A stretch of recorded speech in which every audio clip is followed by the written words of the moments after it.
nuevamente estoy iniciando. Estábamos ahí en Ezequiel 28. Estaba ahí en Ezequiel 28. Y allí estaba hablando acerca, estamos en el versículo 7. Dice: por tanto, he aquí yo traigo sobre ti extranjeros, los fuertes de las naciones, que desenvainarán sus espadas contra la hermosura de tu sabiduría y mancharán tu esplendor.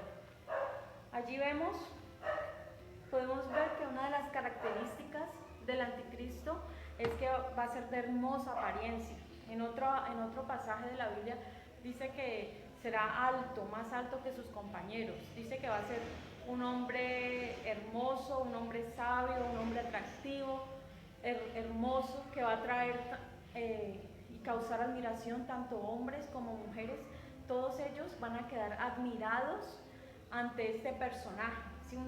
Su apariencia va a ser en gran manera que va a maravillar a todas las personas que lo vean.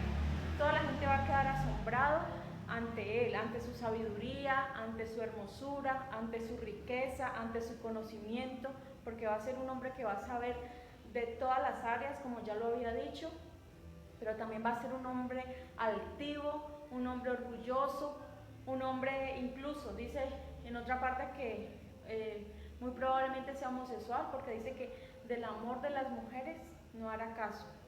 Pero al punto que yo quiero llegar, y que ya estamos ahí, es en el versículo 8, que dice que van a manchar su esplendor. O sea, todo el esplendor que él va a tener va a ser manchado. ¿Por qué? Por un atentado que el anticristo va a sufrir. El versículo 8 dice: al sepulcro te harán descender y morirás con la muerte de los que mueren en medio de los mares. Al sepulcro. O sea que el anticristo va a morir, va a sufrir un atentado. Acá en Apocalipsis dice que va a ser herido a espada, ¿sí? Pero nosotros sabemos que en aquel tiempo a las guerras, a las batallas, era con espada, ¿cierto? Con caballo, con espada. Pero hoy en día, ¿a qué equivaldría? ¿Sí? Un arma de fuego, ¿sí? Es lo más probable que sea herido con arma de fuego. Y en otra parte, en el libro de Zacarías 11:17, que habla del pastor inútil, y lo voy a leer, dice dice Zacarías 11:7, dice 11:17, perdón, dice: ay del pastor inútil que abandona el ganado, hiera la espada su brazo y su ojo derecho del todo se secará.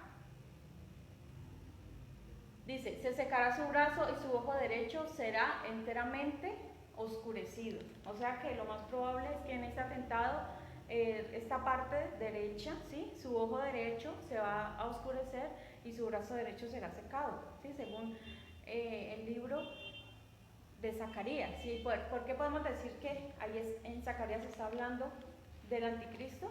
Porque habla del pastor inútil. Recordemos que Jesús dijo que él era el buen pastor, y el buen pastor su vida da por las ovejas. Y aquí estamos viendo que es un antipastor, alguien que no va por las ovejas, sino que antes va en contra de las ovejas, se aprovecha de las ovejas. ¿Y este quién es? Sino el anticristo. Aquel inicuo, dice la Biblia, que es el inicuo, dice que cuyo advenimiento es por obra de Satanás. Entonces, volvamos allí nuevamente a Apocalipsis 13, que es en el que estamos, y estamos en el versículo 3. Dice: y vi una de sus cabezas como herida de muerte. Dice: pero su herida mortal fue sanada, y se maravilló toda la tierra en pos de la bestia. Entonces, ¿qué nos está diciendo ahí? Primero que el anticristo va a morir, va a sufrir un atentado, pero luego dice que su herida mortal fue sanada. Fue sanada. ¿A qué hace referencia a esto? A una falsa resurrección. ¿Sí? El anticristo va a simular que él, así como el Espíritu Santo levantó entre los muertos a Jesucristo con el poder de Dios, así él va a imitar una resurrección. Pero nosotros sabemos que Satanás realmente no lo puede hacer. O sea, realmente Satanás no tiene el poder de hacer una resurrección. ¿Por qué? Porque Jesucristo dijo, yo soy la resurrección y la vida. El que cree en mí, aunque esté muerto, vivirá. Nadie más tiene el poder de resucitar a alguien, ni siquiera Satanás. Satanás solo puede hacer ciertos milagros, ciertos prodigios, ciertas cosas, pero no puede imitar la resurrección verdadera. Se trata de un truco, del engaño. Sabemos que Satanás no puede hacer una resurrección, pero sí puede engañar. Sí tiene la habilidad de engañar a las personas. Y eso sí va a hacer parecer como que fue una resurrección verdadera. Hay dos opiniones acerca de este punto, ¿sí? Que ahí nos encontramos como ante un misterio de la Biblia. O sea, ¿qué va a pasar allí? Muchos ven este hecho como algo histórico, algo que ya sucedió, que se trata del Imperio Romano, que el imperio murió, pero va a revivir nuevamente y la gente se va a maravillar. Bueno, o sea, se puede aplicar a términos pasados, históricos, pero se trata también del anticristo, el ser, el propio ser que vendrá, de este rey, una persona, no solamente el sistema. Aquí se refiere a él, a esta persona siniestra que va a morir por un atentado. Bien, hay la otra opción, o sea, las dos opciones que se piensan los teólogos, es que realmente no va a morir, ¿sí? Que solamente va a fingir su muerte para poder como hacer algún tipo de una falsa sanidad, ¿sí? una falsa sanidad para que él se levante y la gente quede maravillada. ¿Sí? Esta es una de las opciones.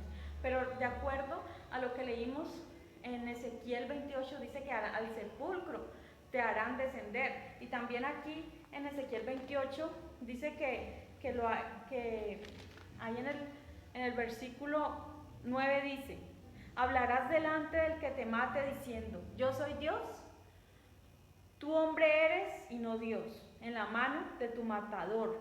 Dice, de la muerte de incircuncisos morirás por mano de extranjeros, porque yo he hablado, dice Jehová el Señor. Entonces, según lo que vemos aquí en el libro de Ezequiel, sí va a morir. Entonces, lo más probable es que muera y él finja. ¿Y cómo es eso que vuelve a la vida? Supuestamente. Pues bueno, lo que creemos es que realmente muere, está en el abismo, va al abismo, pero a través de lo que hoy en día la ciencia ha avanzado mucho, a través de una clonación, a través de digámoslo así, trucos médicos, van a hacer que un demonio, ¿sí? sea el que tome ese cuerpo, ¿sí? O sea, que no es realmente la misma alma, sino que es un demonio el que toma ese cuerpo, así como hoy en día pasa, ¿no? Con muchos zombies, digámoslo así, en Haití, en otros países, a través de brujería pueden hacer que se levanten cuerpos, personas que han muerto y levantan cadáveres, ¿sí? Pero no sabemos que esas personas no han resucitado, sino que simplemente es un truco, es un engaño de Satanás haciendo creer que la gente vuelve a la vida. Entonces es muy probable que esto sea lo que suceda. O sea, es una opinión, ¿sí? que es personal, pero lo que sí sabemos con seguridad es que Satanás no tiene el poder de resucitar a nadie. Eso sí es seguro, que es una simulación, que es un engaño de una u otra manera, pero no hay resurrección. Bueno, entonces continuamos aquí en el 13, el Apocalipsis 13, 3, dice que, y se maravilló toda la tierra en pos de la bestia. ¿Sí? En ese momento la gente se va a maravillar, ¿sí? Lo que no han hecho con Jesucristo. O sea, la gente hoy en día se les habla, les predica acerca de que Cristo resucitó, de que Cristo vive, que Él resucitó el tercer día, y eso no es nada nuevo para la gente. La gente no se maravilla por saber que Cristo resucitó, pero cuando vean a la bestia que supuestamente va a ser resucitado, a Él, de eso sí se van a maravillar. La gente va a quedar asombrada de pensar que realmente resucitó. O sea, si Él tiene todas las características de Jesucristo y aún resucitó, ¿por qué no adorar a este Señor, a este falso Mesías? Eso es lo que la gente va a pensar. No le falta nada, no le falta absolutamente nada, lo tiene todo, tiene todas las características para ser un Mesías. Eso es lo que la gente va a pensar, y ese es el engaño que Satanás les va a hacer creer a la gente. Y el versículo 4 de Apocalipsis 13 dice, dice, y se maravilló toda la tierra en pos de la bestia. O sea, que se maravillaron y se fueron a adorarla. Y el versículo 4 dice, y adoraron al dragón que había dado autoridad a la bestia, y adoraron a la bestia diciendo, ¿quién como la bestia? ¿Quién podrá luchar contra ella? Entonces, ¿qué hace? ¿Qué hace la gente en ese momento cuando ve este supuesto milagro? Lo que ellos hacen es adorar al dragón. Nosotros sabemos que hoy en día Satanás engaña a la gente con la idolatría. Los engañan a través de imágenes, dicen que de vírgenes, de ídolos, de santos. Los engaña haciéndoles creer que están adorando a Dios. Al postrarse ante una imagen, ante una virgen, ante un santo, les está haciendo creer que es a Dios, ¿sí? Pero recordemos algo, el Señor aborrece la idolatría. El Señor dijo ni siquiera que se hagan imágenes, el Señor detesta, el Señor aborrece todo lo que tenga que ver con idolatría. El Señor solamente dice que Él es un Dios celoso y al Señor tu Dios servirás, amarás y a Él solo servirás. Entonces, la gente que adora todas estas imágenes están adorando al diablo. A Satanás le gusta engañar a la gente de esa manera, pero aquí vemos que directamente no van a adorar. A Satanás le encanta todo eso, todo lo que es idolatría. Pero durante la gran tribulación, la religión oficial del mundo entero va a ser el satanismo. ¿Por qué? Porque van a adorar al mismo Satanás. Ya sabemos que Satanás es el dragón. Eso lo veíamos ahí en el capítulo anterior. Vimos que el dragón es Satanás. Dice que es el diablo y Satanás, el dragón. ¿Sí? Entonces el diablo va a pedir adoración para sí mismo. La gente al ver este milagro va a ir y van a adorar al dragón, que es el mismo diablo. Dice, y adoraron al dragón que había dado autoridad a la bestia, y adoraron a la bestia. Entonces, ¿quién fue que dio autoridad a la bestia? Bueno, fue el mismo dragón que dio su poder, su autoridad a la bestia. En esta parte también está imitando la labor del Padre. ¿Sí? ¿Por qué? Porque el Padre dio toda autoridad a Cristo. Asimismo, el dragón dará toda autoridad a su Hijo. El Hijo es la obra maestra de Satanás, el engendro de Satanás. Y dice que la gente dirá que ¿quién podrá luchar contra ella? O sea, ¿quién como la bestia y quién podrá luchar contra ella? Un comentario bíblico que vi acerca de esto, que ¿quién como la bestia? Suena como muy parecido cuando el pueblo de Israel decía, ¿quién como tú, oh Jehová, entre los dioses? Cuando el Señor hacía maravillas, cuando el Señor hacía que el pueblo cruzara a través del Mar Rojo, a través del río Jordán, o cuando hacía milagros, el pueblo adoraba a Dios. Entonces, esto nos recuerda, ¿sí?, que la adoración que hacían a nuestro Dios, pero aquí es adorando a la bestia. ¿Quién como la bestia? ¿Y quién podrá luchar contra ella? Esto quiere decir que es un dominio, es una especie de temor que la gente va a sentir. Uy, pero ¿quién va a poder luchar? O sea, no hay nadie que se pueda levantar contra ese régimen, ¿sí? Porque eso es lo que está sembrando el temor, una dictadura como nunca antes vendrá sobre la tierra. Versículo 5. También se le dio boca que hablaba grandes cosas y blasfemias. Entonces allí ese es el mismo cuerno que vio Daniel, que dice que tenía una boca, pero que dice que hablaba grandes cosas. O sea, ¿de qué nos está hablando allí de grandes cosas? Hablará grandes misterios, grandes enigmas, descubrirá cosas, revelará secretos de la humanidad, de tal modo que la gente va a quedar sorprendida y maravillada con todo lo que el anticristo sabe. Y dice que blasfemias, ¿sí? Hablará contra el Altísimo. Dice, y se le dio autoridad para actuar 42 meses. Entonces, ¿cuánto es el tiempo que actúa la bestia? 42 meses. Ese es el tiempo que él tiene. O sea, 42 meses es equivalente a 1260 días, o también en el libro de Daniel a tiempos y la mitad de un tiempo. O sea, todo esto significa lo mismo y se refiere a 3 años y medio. Bueno, el anticristo dice que va a reinar por 7 años, ¿cierto? Pero 3 años y medio solamente lo hará por el mundo entero. Los otros 3 años y medio solo será por una parte, porque recordemos que él va a tener opositores. no todo el tiempo va a estar, o sea, durante los 3 años y medio primeros, Él va a tener a todo el mundo bajo sus pies y todos van a ser amigos con este acuerdo de paz, esta falsa paz que está, pero bajo cuerdas está gestando una gran guerra, y durante esos 3 años y medio, ahí en adelante vendrán guerras, se abre el segundo sello, que son las guerras, y allí tendrá sus enemigos. Entonces durante esa época Él ya no va a gobernar durante todo el mundo, sino solamente sobre una parte. Y dice que se le dio autoridad para actuar 42 meses, versículo 6 dice, y abrió su boca en blasfemias contra Dios, para blasfemar de su nombre, de su tabernáculo y de los que moran en el cielo. Entonces en ese momento dice que hablará grandes cosas y además blasfemios contra Dios y contra su nombre. Él no va a tener temor de hacerse pasar a sí mismo como Dios. Eso es una gran blasfemia, decir que Él es Dios y al Él sentarse en el templo de Dios. Recordemos que hay muchos que le llaman el templo del anticristo, al tercer templo, pero la Biblia no le llama así. La Biblia le llama que es el templo de Dios, sino que Él lo va a profanar. Él va a ir a tomar el lugar de Dios como si fuera Dios, pero es el templo de Dios. Simplemente que Él va a blasfemar y a profanar su templo, y entre esto habrán muchas otras cosas malas que va a hacer en el lugar santo. Y dice que no solamente hablará de Dios, de su nombre, sino también de su tabernáculo. El tabernáculo de Dios está en el cielo, y el cielo proferirá palabra contra Él. Y dice, y de los que moran en el cielo. ¿Y quiénes son los que moran en el cielo?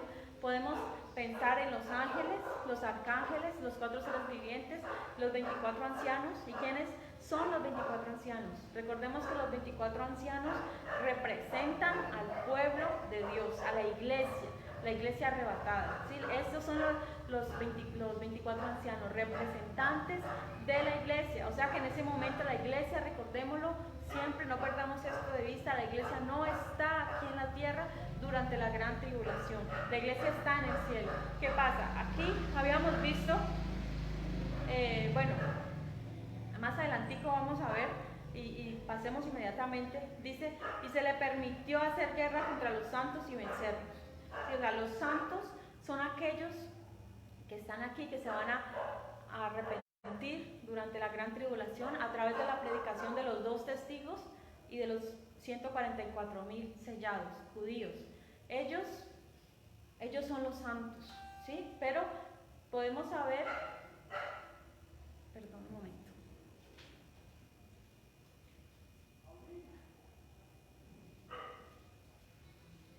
Pero podemos saber que, o sea, con seguridad sabemos que los 2 testigos van a morir a manos del anticristo. También sabemos que en el quinto sello del Apocalipsis, vemos las almas bajo el altar. A ellos también van a ser muertos por causa del Evangelio a manos del anticristo. Algo que muchos piensan, que los 144,000 también van a ser muertos por el anticristo. No hay evidencia, ¿sí? No hay una parte donde diga que ellos van a morir o que no van a morir.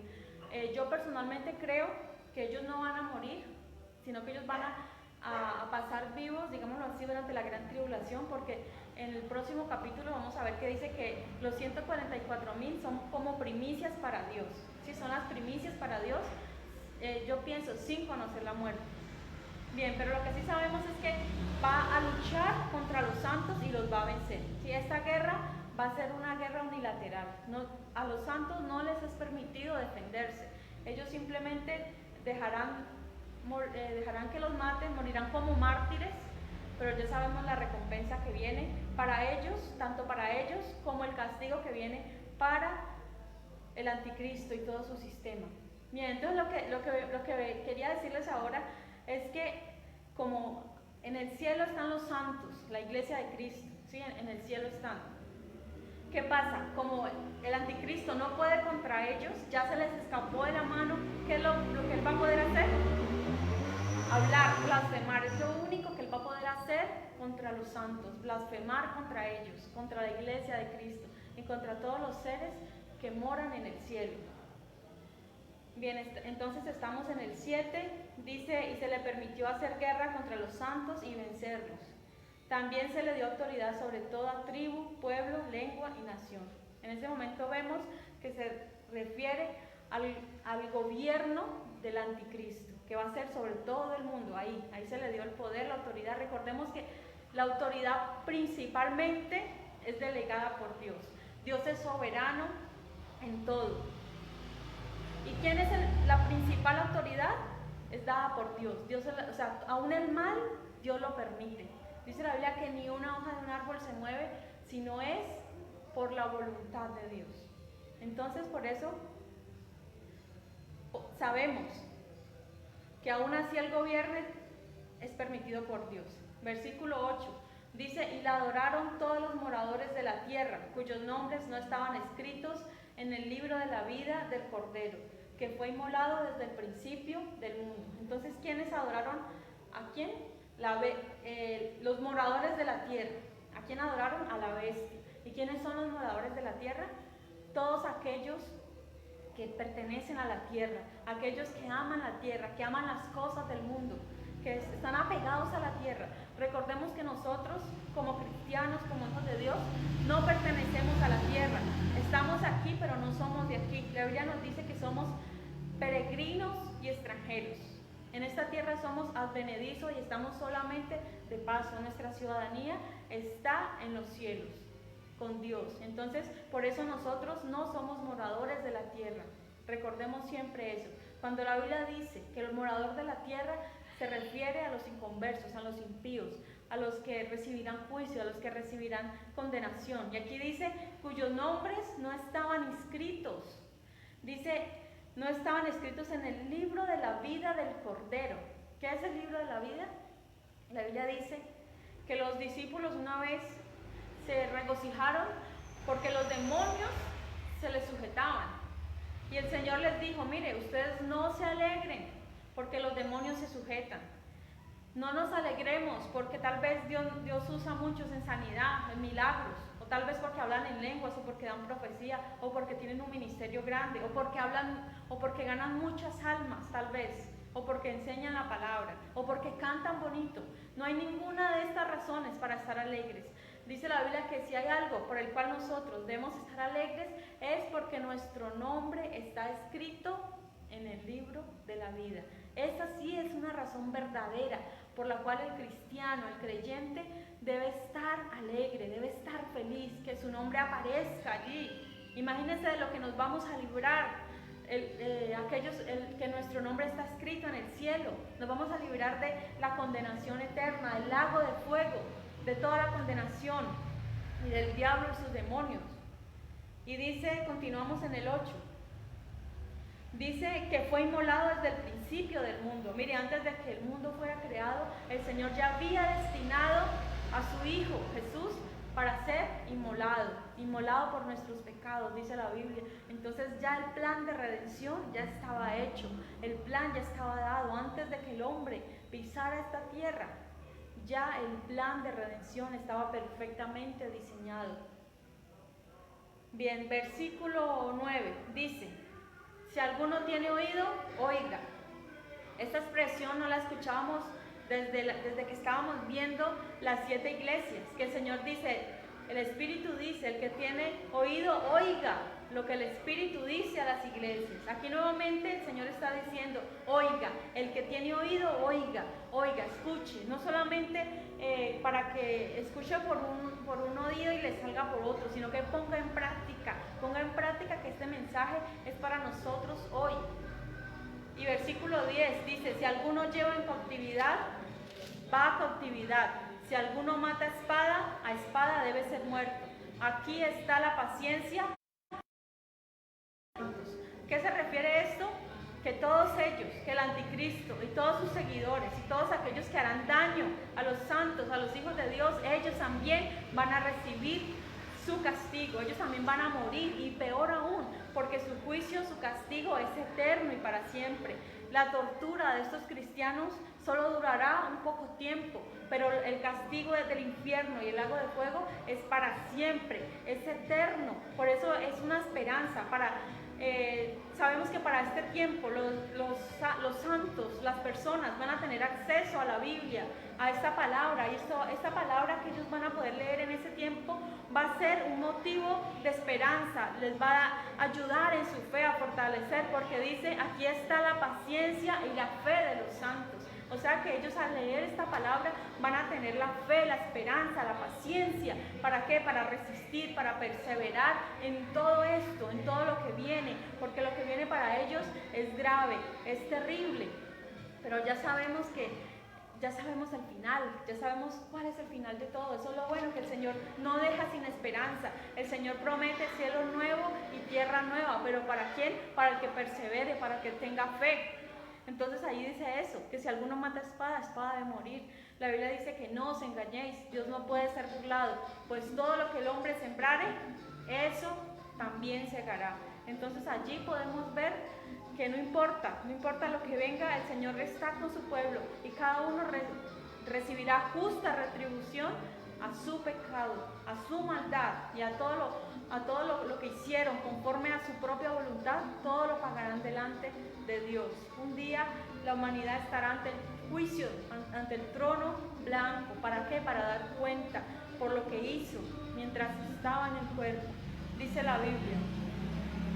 Bien, aquí hay otro versículo que, bueno, aquí yo quiero hacer rápidamente un cuadro comparativo entre el anticristo, entre Cristo primeramente y el anticristo.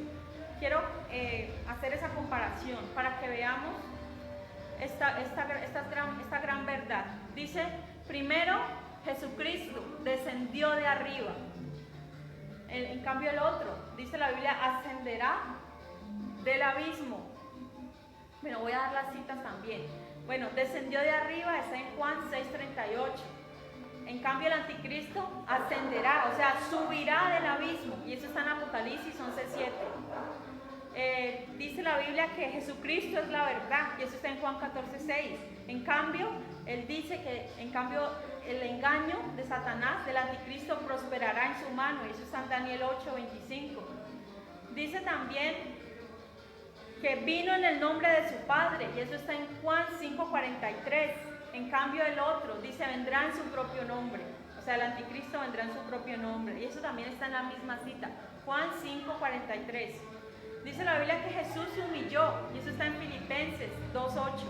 En cambio el anticristo se exaltará a sí mismo, y eso está en 2 Tesalonicenses 2:4. Dice la Biblia que Jesús fue despreciado, Isaías 53:5. En cambio el anticristo será admirado, y eso está en Apocalipsis 13:3-4. Eso lo hemos leído ahorita, no hace mucho, ¿verdad? Lo leímos. Dice que Jesús será exaltado. En Filipenses 2:9. En cambio el anticristo será depuesto, y eso está en Isaías 14 y 15. Es decir, capítulo 14, versículo 14 y 15. Dice la Biblia que Jesús hizo la voluntad del Padre, y eso está en Juan 6:38. En cambio el anticristo hará su propia voluntad, y eso está en Daniel 11:36. Jesucristo vino para salvar, Lucas 19:10. En cambio el anticristo vino para destruir, y eso está en Daniel 8:24. Dice la Biblia que Jesús es manso y humilde, eso está en Mateo 11:29. En cambio el anticristo dice que es altivo, está en Daniel 8:23. Jesús resucitó. Bueno, no tengo la cita exacta, pero ya sabemos que Jesús resucitó. Pero el anticristo tendrá una falsa resurrección, y eso sí lo vimos hoy, lo acabamos de ver, ¿verdad? Que el anticristo mostrará una falsa resurrección. También dice la Biblia que Jesús ascendió vivo al cielo, y eso está en Hechos 1:11, vivo al cielo. Y también vemos que el anticristo será arrojado vivo al lago de fuego. Allí será arrojado el anticristo, y eso está en Apocalipsis 19:20. Y por último, dice que su reino no tendrá fin. El reino de Cristo no tendrá fin. Eso está en Lucas 1:33. En cambio, la Biblia dice en Apocalipsis 17:11 que el anticristo reinará por breve tiempo. ¿Y cuánto es ese tiempo? 3 años y medio. Eso ya lo hemos visto. Entonces ahí podemos ver ese cuadro comparativo entre Jesús y entre el anticristo. Yo sé que hay muchas más cosas que podemos sacar comparando, ¿sí?